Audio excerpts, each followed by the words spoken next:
අපි බොහෝ දෙනෙක් සුරතල් සතුන්ට ගොඩාක් ආදරේ. නමුත් සමහර අවස්ථාවල එයාලා අපිට වෛර කරනවා කියලා ඔයා දන්නවද?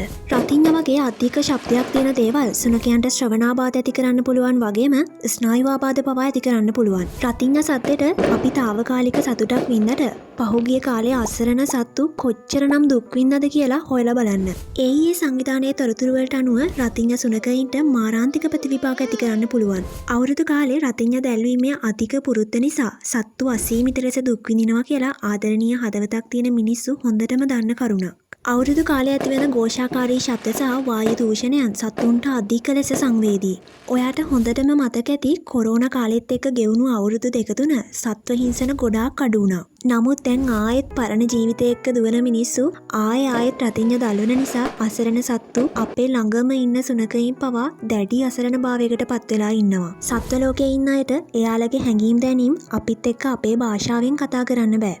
ඒ හින්දා ඔයා රතිඤ්ඤ දල්වන එක නවත්තන දවසේ එනකම්ම එයාලා අසීමිත දුකක් එයාලගේ මුළු ජීවිත කාලේ පුරාම දරාගෙන ඉඳීවි. වාර්තාවලට අනුව ഘോഷාකාරී ශබ්ද, දැඩි ආලෝක සංදර්ශන, වායු දූෂණයන් සුනකයින්ට වගේම ගවයින්ට, පක්ෂීන්ට, බලලුන්ට සහ තවත් බොහෝ විශේෂවලට අධික හානිකර බලපෑම් ඇති කරනවා. මේ ගැටලුව අවම කරන්න පුළුවන් මිනිස්සු වෙන අපිටම තමයි.